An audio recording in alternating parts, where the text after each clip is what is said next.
Matthew says, Shawn Michaels retired for 4 years due to a back injury in 1998.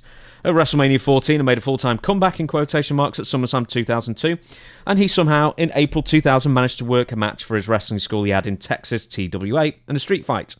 Do you think that his back injury was meant to be a work in the sense of him being infamously awkward behind the scenes, such as losing his smile as another example of his unprofessional backstage antics?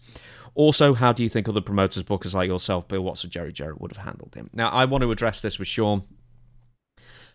I believe that WWF were looking to bring Shawn Michaels back as early as 1999, but partially an injury, partially because he was a drug addict, and that was very much the issue. That's why he didn't come back earlier, I believe. Partially, if not wholly. As far as that goes, Shawn Michaels' backstage attitude. We've already talked about the story with the Harris brothers, and they weren't fans of him. But what do you find about Shawn Michaels in 1995 at his obnoxious best/worst? I would just see him at the shows. So he wasn't overly friendly. I can say that.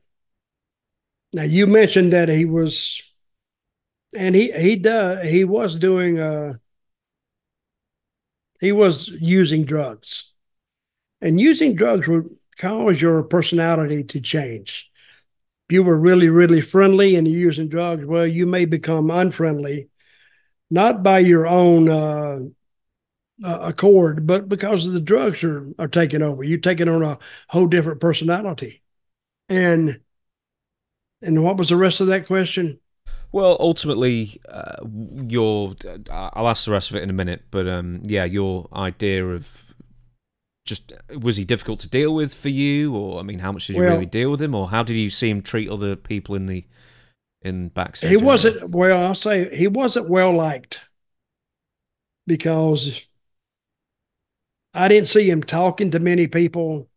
Not many people really wanted to talk to him. If he spent time with anybody at the matches back in those days, it was with Vince in a private meeting, because Vince loved him for some reason.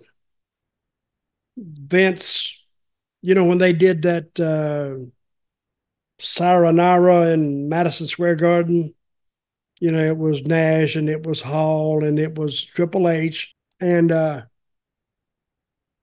but he couldn't punish Nash and Hall because they were leaving.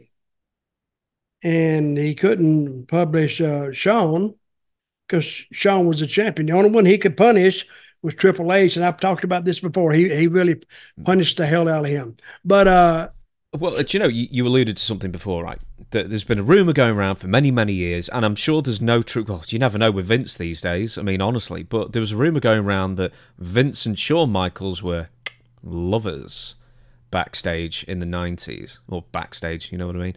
Did you ever hear that rumor while you were in the locker room? Oh, you hear everything in the locker room. But see, since it was with Vince, and since it was with Shawn, Vince owns the company and is the boss and the booker. So ultimately, he's the highest one in the company with the power to fire you. So therefore, and Shawn was his boy, was his guy. And you hear everything, but you make sure nobody heard it from you. If you were talking to somebody, you better be sure that they're a pretty good friend and they don't have somebody else's ear up the chain, because you didn't want what you said going up that chain and finally getting to Vince, because then you'd be out of a job. So, but I have heard that before, and I don't know if that's true or not. Did you put any credence in it at the time? Well, I had no reason to doubt it, tell you the truth. I just heard rumors, and Vince and Shawn spent an inordinate amount of time in that little room at TV with Vince, and he was the champion, and Vince was doing everything with him. And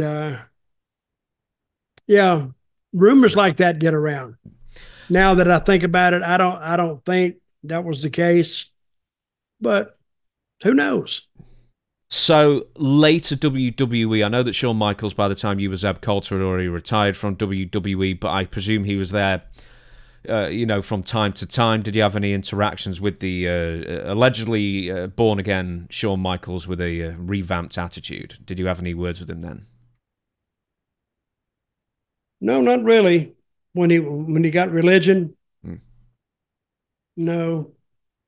Listen, anybody that's got religion around me, I don't want to hear it. I really don't. Because all the shit they did, and they're going to try to preach to me about living the word of God. I could tell you by sitting down that they're full of shit. I'm not doing it. I'm not going to waste my time listening to somebody. All of a sudden, he's had this completely different understanding of the world and the Bible, and he's trying to tell me about it. I don't want to hear it because I grew up with that, and I do not want to hear it.